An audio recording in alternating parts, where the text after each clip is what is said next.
বুক ফুলিয়ে কথা বলেন যে ইলিমকে দুই ভাগে বিভক্ত করা যাবে না। বলে ইলিমকে দুই ভাগে বিভক্ত করা যাবে না। বলছে ইলিম মানে জ্ঞান, মানে জ্ঞান, সেটা কোরআন হাদিসের জ্ঞান, সেটা কি বলে যে স্কুল কলেজের জ্ঞান হোক আর কোরআন হাদিসের জ্ঞান হোক, দিন ও দুনিয়ার জ্ঞান বলে পার্থক্য করা যাবে না। আচ্ছা, এখানে আমি বলবো যে কেন পার্থক্য করা যাবে না? আপনার স্বয়ং জ্ঞানেই তো পার্থক্য আছে। একটা ইংলিশের জ্ঞান, একটা বাংলার জ্ঞান, একটা সায়েন্সের জ্ঞান, একটা কি বলে যে আর্টসের জ্ঞান। তো আপনার কাছে তো পার্থক্য আছে, প্রকার আছে। তো ফের এই দিনের জ্ঞান আর দুনিয়ার জ্ঞান, এটা পার্থক্য করলে মানুষ কেন বরদাস্ত হচ্ছে না কেন? আচ্ছা, আমি ধরে নিলাম যে আপনার কাছে পার্থক্য নাই, তাহলে আপনি এখন যে দুনিয়ার ইলিমটা অর্জন করেছেন, ওই অনুপাতে দিনের ইলিমটা কতখানি অর্জন করেছেন? আমি একটা জিনিস বুঝাতে চাচ্ছি আমাদের দর্শক ভাইদেরকে, যে আমি এমনও কিছু সুশিক্ষিত মানুষ পেয়েছি, দুনিয়াবি সুশিক্ষিত মানুষ, তারা বলছেন, মানে তারা বলতে চাচ্ছেন যে মৌলবীরাই পার্থক্য করেছে দিনের ইলিম আর দুনিয়ার ইলিম। আসলে আসলে এই দুটার পার্থক্য করতে হবে না। মানে দুনিয়ার ইলিম অর্জন করলেও আপনার ওই ফজিলত, যে ফজিলত দিনের আছে। আমি বলতে চাচ্ছি, এই সকল ভাইদেরকে বলতে চাচ্ছি যে আপনারা যদি ন্যায্যবাদী মানুষ হন, ন্যায়পরায়ণ মানুষ হন, তাহলে আপনি যতখানি ওই দুনিয়ার ইলম অর্জন করেছেন, অতখানি যদি আপনি এই আরবি বা এই এই শরীয়তে ইসলামিয়ার ইলম অর্জন করেন আর এই কথা বলেন, তাহলে আপনাকে বলবো আপনি বাস্তববাদী মানুষ। কিন্তু আপনি গোটা জীবন ওই জ্ঞান পড়বেন, পড়ার পর বলবেন যে না, মানে পার্থক্য করা যাবে না, আমিও জ্ঞানী মানুষ, কেন আপনারা বলবেন যে আমি জ্ঞানী না, আমি শুধু দুনিয়ার ইলম অর্জন করেছি? না, এটা আপনাদের আপনাদের অবাস্তবমুখী বিষয় যে আপনি দুনিয়ার ইলম অর্জন করলেন, করার পর এখন আবার নিজের স্বীকৃতিটা নিতে চাচ্ছেন দুটারই। তো দুইটার যখন নিতে চাচ্ছেন, তো আপনি ওইদিকে যতখানি পড়েছেন এইদিকে খানিক পড়ে দেখান। আপনি বাঙালি মানুষ, সম্পূর্ণ ইংলিশ সাহিত্য সুন্দর করে পড়ছেন ও বুঝছেন, এবার কোরআন মজিদটা রিডিং কেন পড়তে পারছেন না? আর এরপর অনুবাদটা কেন বুঝতে পারছেন না?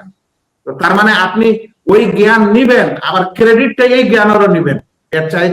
এর চাইতে মূর্খতা আর কোনো জিনিস হতে পারে না।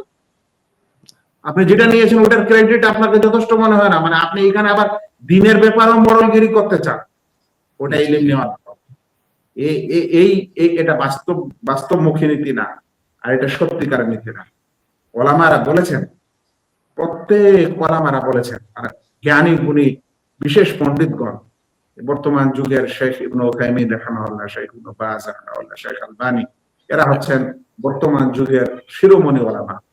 তারা বলছেন ইলিমের যত ফজিলত কোরআন ও হাদিসে এসেছে, এই সকল ফজিলত বলতে শারঈ ইলমকেই বুঝায়, দিনের জ্ঞানকে বুঝায়। এই জন্য ফজিলত নেওয়ার বেলা আপনি পড়বেন দুনিয়ার স্কুল কলেজে, আর ফজিলত নেওয়ার বেলা ফের বলবেন যে না, ইলিমকে পার্থক্য করা যাবে না, আমিও ওরকমের ফজিলত ওয়ালা, এটা চলবে না। এই মস্তিষ্ক থেকে সরাতে হবে এটা, যে আপনি যে জ্ঞানটা অর্জন করেছেন এটা আমরা ফতোয়া দিচ্ছি না হারাম, কিন্তু আপনি ওই ফজিলত পেতে পারেন না যে ফজিলত কোরআন এবং হাদিসের অন্বেষণে আছে। বলবেন যে এর দলিল প্রমাণ কি আছে যে এই ফজিলত গুলো কোরআন হাদিসের?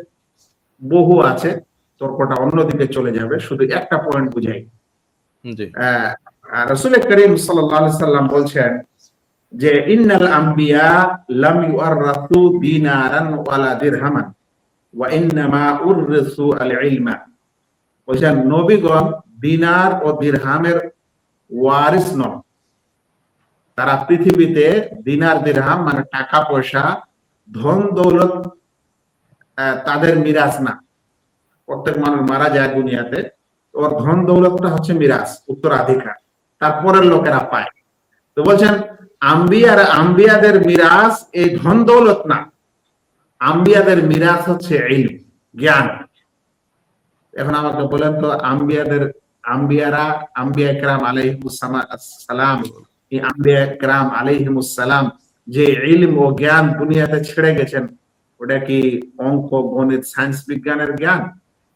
এই প্রশ্নটাতে তো সব উত্তর আছে, যে আম্বিয়া কেরাম আলাইহিমুস সালাম যে দুনিয়াতে যা ছেড়ে যাচ্ছেন, এটা ধন দৌলত তারা উত্তরাধিকার হিসাবে ছেড়ে যান না, তারা ছেড়ে যাচ্ছেন উত্তরাধিকার হিসাবে ইলম ও জ্ঞান। বলেন তো ওই জ্ঞানটা আমাদের নবী সাল্লাল্লাহু আলাইহি ওয়াসাল্লাম যে ছেড়ে গেছিলেন, ওটা কি কম্পিউটারের জ্ঞান ছিল? ওটা কি জীবন বিজ্ঞানের জ্ঞান ছিল? তো যে জ্ঞানটা ছেড়ে গেছেন এটা হচ্ছে দ্বীনের জ্ঞান, এটা হচ্ছে শরঈ জ্ঞান। ওই জ্ঞানের ফজিলতে এই কথা এসেছে। তারপরে রাসূল কারীম সাল্লাল্লাহু আলাইহি ওয়াসাল্লাম বলেন, ফামান আখাযাহু আখাযা বিনাসীবিন ওয়াফির, যে ব্যক্তি ওই জ্ঞান নিবে সে বড় অংশ অর্জন করলো, বড় ভাগ পেয়ে গেল। কিন্তু আজ আমরা এই নবীদের ছেড়ে যাওয়া মিরাস এবং ইলম সেটা গ্রহণ করতে চাই না, বাকি দিনের দুনিয়ার সব ইলম আমরা গ্রহণ করতে চাই। হাদিসে এসেছে, মান সালাকা তারিকান ইয়ালতামিসু ফীহি ইলমান সাহালাল্লাহু লাহু বিহি তারিকান ইলাল জান্নাহ, যে ব্যক্তি এমন রাস্তা নিল ইলম অর্জন করার উদ্দেশ্যে কোন রাস্তায় চলবে, তাহলে আল্লাহ তাআলা বলছেন তার জন্য জান্নাতের রাস্তা সুগম করে দেওয়া, সহজ করে দেওয়া। তো বলেন তো কোন ইলম অর্জন করার জন্য গেল? এবং হাদিসে যে এসেছে হাত্তাল হিতান, এমনকি তার জন্য সমুদ্রের মাছগুলো দোয়া করে। তো এটা কার জন্য, কিসের দোয়া?